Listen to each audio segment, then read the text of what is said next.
കുപ്പായത്തൊഴിലാളികളുടെ പെടുമരണവും ഒരു തൊപ്പിത്തൊഴിലാളിയുടെ നെടുവീർപ്പും. കത്തോലിക്ക സഭയിലെ ആത്മീയ കച്ചവടക്കാരുടെ ഭാഷയിൽ പറഞ്ഞാൽ രണ്ട് സമർപ്പിതർ, ദൈവവേലയ്ക്കെന്ന് പറഞ്ഞ് ഇറങ്ങിയവർ, സ്വർഗരാജ്യ പണിക്ക് കരാറുപണിക്കായി വെള്ളക്കുപ്പായമിട്ട് ഇറങ്ങിയവർ. കഴിഞ്ഞ ആഴ്ച ജീവിതം വെറുതെ കോഞ്ഞട്ടയായല്ലോ എന്ന വിഷമത്താൽ കെട്ടിത്തൂങ്ങിച്ചാകുകയുണ്ടായി. ഇവരുടെ ഈ ആത്മഹത്യകളെക്കുറിച്ച് സത്യസന്ധമായി i2i ന്യൂസ് വാർത്തയും നൽകിയിരുന്നു. സാധാരണഗതിയിൽ ഇത്തരം നൈറ്റ് തൊഴിലാളികൾ ആത്മഹത്യ ചെയ്യുമ്പോൾ മാധ്യമങ്ങൾ ഒടുക്കത്തെ മാന്യത കാണിക്കും. അവിടെയും ഇവിടെയും തൊടാതെ കാര്യങ്ങൾ പറയും. പറ്റിയാൽ ആ വാർത്ത തന്നെ കൊടുക്കാറില്ല.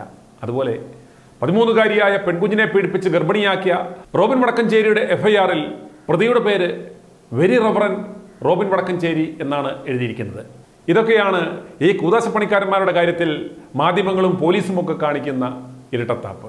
ഒരു ക്രിസ്ത്യാനിയായി ജനിച്ച ഞാൻ, നസ്രായനായ യേശു ക്രിസ്തുവിൽ അടിയുറച്ച് വിശ്വസിക്കുന്ന ഞാൻ, ഈ കൂട്ടർക്ക് ക്രിസ്തുവുമായോ ക്രിസ്തുവിൻ്റെ മാർഗവുമായോ യാതൊരു ബന്ധവുമില്ല എന്ന് മനസ്സിലാക്കിയ വ്യക്തിത്വമാണ് വചനത്തിൻ്റെ അടിസ്ഥാനത്തിൽ. അതുകൊണ്ട് തന്നെ ഈ ആത്മീയ ഫാൻസി ഡ്രസ്സുകാരെ ഞാൻ വസ്തുതകളുടെ തെളിവുകളുടെ അടിസ്ഥാനത്തിൽ കാര്യകാരണ സഹിതം വിമർശിക്കാറുണ്ട്, ജനങ്ങളെ ബോധവൽക്കരിക്കുവാൻ ശ്രമിക്കാറുണ്ട്. ഇത് കളിയാക്കലല്ല, അപമാനിക്കലല്ല, കലാപാഹവനവുമല്ല, അവബോധം സൃഷ്ടിക്കുകയാണ്. എൻ്റെ സമുദായത്തിലെ തിന്മകൾ വിമർശിക്കുന്നത്, ഒരു റിഫോർമേഷൻ ശ്രമിക്കുന്നത് കുറ്റകരമല്ല. ഇവർ ദൈവത്തിൻ്റെ പ്രതിപുരുഷന്മാരാണെന്നും ഇവർ ദൈവത്തോട് ഏറ്റവും അടുത്ത് നിൽക്കുന്നവരാണെന്നുമുള്ള വലിയൊരു തെറ്റിദ്ധാരണ ക്രൈസ്തവ വിശ്വാസികൾക്കിടയിൽ ഇവർ ഉണ്ടാക്കിയെടുത്തിട്ടുണ്ട്. ഇവരെ വിമർശിച്ചാൽ നരകത്തിൽ പോകുമെന്നും ശാപം കിട്ടുമെന്നും ഒക്കെ വിശ്വസിക്കുന്ന മുണ്ണവിശ്വാസികളാണ് ഇവരുടെ പിൻബലം. ആ വിശ്വാസം ചൂഷണം ചെയ്താണ് ഇവർ ജീവിക്കുന്നത് എന്ന സത്യവും ഈ പദവികൾ ഉപയോഗിച്ച് ക്രിസ്തുവിൻ്റെ നാമം ദുരുപയോഗം ചെയ്ത് സാമ്പത്തിക ലൈംഗിക ചൂഷണം ചെയ്ത് ജീവിക്കുന്ന അനേകരുടെ മുഖംമൂടി i2i ന്യൂസ് വലിച്ചു കീറിയിട്ടുണ്ട്. പലരെയും ജയിലിലാക്കിയിട്ടുണ്ട്, പലരെയും കുപ്പായവും ഊരിപ്പിച്ചിട്ടുണ്ട്. അതുകൊണ്ട് തന്നെ ഈ ആത്മീയ തൊഴിലാളികൾക്കിന്ന് ക്രിസ്തുവിനെ പേടിയില്ലെങ്കിലും i2i ന്യൂസിനെ പേടിയുണ്ട്. വേദപുസ്തകം വായിച്ചില്ലെങ്കിലും ഇന്ന് എൻ്റെ വല്ല ഐറ്റവും വന്നിട്ടുണ്ടോ എന്ന് നോക്കും. വരല്ലേ എന്ന് ക്രിസ്തുവിനോട് പ്രാർത്ഥിക്കും, നേർച്ച നേരും. അതുകൊണ്ട് തന്നെ ഇവന്മാർ എന്ന് പ്രാർത്ഥിക്കുന്നതിൻ്റെ ക്രെഡിറ്റും i2i ന്യൂസിനുള്ളതാണ്.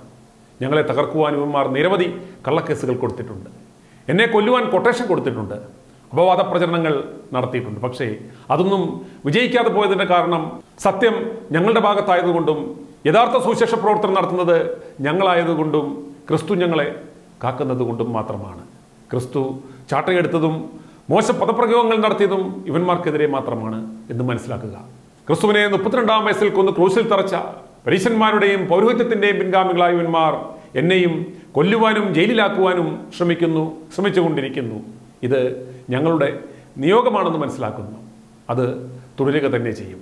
ഒരു കൂതാശ കുപ്പായ തൊപ്പിത്തൊഴിലാളികളെയും ഞങ്ങൾ ഭയക്കുകയില്ല. ഇതിൻ്റെ എല്ലാം ആത്യന്തിക ലക്ഷ്യം ജനങ്ങളെ ബോധവാന്മാരാക്കുക എന്നുള്ളതാണ്. വ്യക്തമായി പറഞ്ഞാൽ ഇവർക്ക് യാതൊരു ദൈവാംശമില്ലെന്നും ഇവരുടെ വയറും അതിനു താഴെയുള്ള അവയവമാണ് ഇവന്മാരുടെ ദൈവമെന്നും തൊഴിലിൻ്റെ ഭാഗമായി കൂതാശപ്പണിക്കാരന്മാരുടെ യൂണിഫോമായ വേഷം ധരിച്ച് നടക്കുകയാണ് ഇവരെന്നും അതിനുള്ളിൽ സാധാരണ വികാരവിചാരമുള്ള പച്ച മനുഷ്യരാണ് ഇവരെന്നുമുള്ള സത്യം ജനങ്ങളെ മനസ്സിലാക്കുന്നതിനും വേണ്ടിയാണ് i2i ന്യൂസ് ഇവരുടെ വാർത്തകൾ നൽകുന്നത് എന്ന് ദയവായി മനസ്സിലാക്കുക. അല്ലാതെ ഞാനൊരു സുഡാപ്പികളുടെയും സംഘികളുടെയും നിരീശ്വരവാദികളുടെയും ഏജൻ്റൊന്നുമല്ല. ക്രൈസ്തവ സമൂഹത്തിൽ മാതൃകാപരമായ ജീവിതം നയിക്കുന്ന സാമൂഹിക സേവനം നടത്തുന്ന ധാരാളം വൈദിക ശ്രേഷ്ഠരുണ്ട്, സന്യാസിനിമാരുണ്ട്. അവരെ ഞങ്ങൾ ബഹുമാനിക്കുന്നു. കുപ്പായത്തൊഴിലാളികൾ തൂങ്ങിച്ചത്തു എന്ന് ഞങ്ങൾ നൽകിയ വാർത്ത കണ്ട് ശവം തിന്ന് ജീവിക്കുന്നവർ എന്ന തലക്കെട്ടോടെ ഈ സഭയിലെ തന്നെ ഒരു കൂതാശപ്പണിക്കാരനാണെന്ന് തോന്നുന്നു ഒരു സെബാസ്റ്റ്യൻ മുതുപ്ലാക്കൽ എന്നൊരുത്തൻ എന്നെയും i2i ന്യൂസിൻ്റെ പേരും പരാമർശിച്ച് ഒരു കുറിപ്പ് സാമൂഹ്യ മാധ്യമങ്ങളിലൂടെ പ്രചരിപ്പിക്കുന്നത് കണ്ടു. അത് പലരും എടുത്ത് വാർത്തയാക്കുകയും കണ്ടു. നല്ല കാര്യം. തൂങ്ങിച്ചത്ത കുപ്പായത്തൊഴിലാളികളുടെ മരണം ഞാൻ ആഘോഷമാക്കുകയാണെന്നും മോശമായ ഭാഷ പ്രയോഗിച്ചെന്നും എനിക്ക് സംസ്കാരമില്ലെന്നും ഡിപ്രഷൻ കൊണ്ടാണ് ഇരുവരും മരിച്ചതെന്നുമൊക്കെ പറഞ്ഞായിരുന്നു പാതിരിയുടെ ആ കുറിപ്പ്. സമയമില്ലെങ്കിലും ഈ പാതിരിയുടെ കുറിപ്പിന് ഒരു ചെറിയ മറുപടിയാകാമെന്ന് ഞാൻ കരുതുന്നു. മുതുപ്ലാക്ക, സത്യമാണ്, എനിക്ക് നിന്നോടും ക്രിസ്തുവിനെ കച്ചവടം അടിച്ച് ജീവിക്കുന്ന കള്ളനാണയങ്ങളോടും യാതൊരു ബഹുമാനവുമില്ല, വെറും സഹതാപം മാത്രം. ഒരു സത്യക്രിസ്ത്യാനിയായ എനിക്ക് കർത്താവിനെ മാത്രമേ പേടിയുള്ളൂ. ഒരു സ്വതന്ത്ര പരമാധികാര റിപ്പബ്ലിക്കായ ഇന്ത്യയിൽ ജീവിക്കുന്ന എനിക്ക് മാധ്യമപ്രവർത്തകൻ എന്ന നിലയിൽ വാർത്ത കൊടുക്കുന്നതിനും എൻ്റെ അഭിപ്രായം തെളിവുകളുടെ അടിസ്ഥാനത്തിൽ കൊടുക്കുന്നതിനും നിന്റെയോ നിന്റെ സഭയുടെയോ തിട്ടൂരം ആവശ്യമില്ല എന്ന് ആദ്യമേ തന്നെ അറിയിക്കട്ടെ. കർത്താവിൻ്റെ പ്രതിപുരുഷനാണെന്നും കർത്താവിൻ്റെ മണവാട്ടിയാണെന്നും സ്വർഗരാജ്യത്തിൻ്റെ കരാർ പണിയിൽ ഏർപ്പെട്ടിരിക്കുകയാണെന്നും സമർപ്പിത ജീവിതമാണെന്നൊക്കെ പറഞ്ഞ് നടന്നിട്ട് നിന്റെ കൂട്ടത്തിലുള്ള പാതിരികളും മടത്തലമ്മമാരും കൈലിത്തുമ്പിലും ജട്ടിയുടെ ഇലാസ്റ്റിക്കിലും തൂങ്ങിച്ചാങ്ങുന്നെങ്കിൽ നീയൊക്കെയും സാധാരണ ജനങ്ങളും തമ്മിൽ പിന്നെ എന്ത് വ്യത്യാസമാണുള്ളതെന്നാണ് എൻ്റെ ചോദ്യം. നിന്റെയൊക്കെ 24 മണിക്കൂറത്തെയും പ്രാർത്ഥനയുടെയും ഉപവാസത്തിൻ്റെയും ജാഗരണത്തിൻ്റെയും പ്രത്യേക മഠങ്ങളിലും പള്ളിമേടകളിലും അരമനകളിലുമുള്ള താമസത്തിൻ്റെയും സന്യാസ ജീവിതത്തിനുമൊക്കെ പിന്നെ എന്ത് അർത്ഥമാണുള്ളത് എന്നതാണ് എൻ്റെ ചോദ്യം. അതിനറിയാതെയെങ്കിലും ഒരു മറുപടി ഊമക്കത്തിലൂടെയാണെങ്കിലും നീ തരികയുണ്ടായി. ഡിപ്രഷനാണെന്നും അവരും സാധാരണ മനുഷ്യനാണെന്നും സമ്മതിക്കുകയും ഉണ്ടായി. അതുതന്നെയാണ് എനിക്കും വിശ്വാസികളെ ബോധിപ്പിക്കുവാനുണ്ടായിരുന്നത്. ഇവർ വെറും സാധാരണ മനുഷ്യരാണ്, ഇവർ വെറും മജ്ജയും മാംസവുമുള്ള മനുഷ്യരാണ്, ബാക്കിയെല്ലാം വെറും വേഷം കെട്ടലും വെച്ചുകെട്ടലും ഏച്ചുകെട്ടലുമാണെന്ന്. എന്തിന്? വയറ്റിപ്പിഴപ്പിന്. അത് സമ്മതിച്ചു തന്നതിന് നന്ദി പറയുന്നു.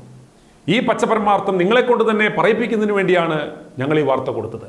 എന്നെ വിമർശിച്ച് താൻ എഴുതിയ കുറിപ്പും എൻ്റെ വീഡിയോയുടെ അടിയിൽ തൻ്റെ അടിമക്കുഞ്ഞാടുകൾ എഴുതിയ കമൻറ്റുകളും വായിക്കുമ്പോൾ നിനക്കൊന്നും ക്രിസ്തു ആരായിരുന്നു എന്ന് പോലും അറിയാത്ത വർഗമാണെന്ന് ഞങ്ങൾക്ക് വ്യക്തമാകുന്നു.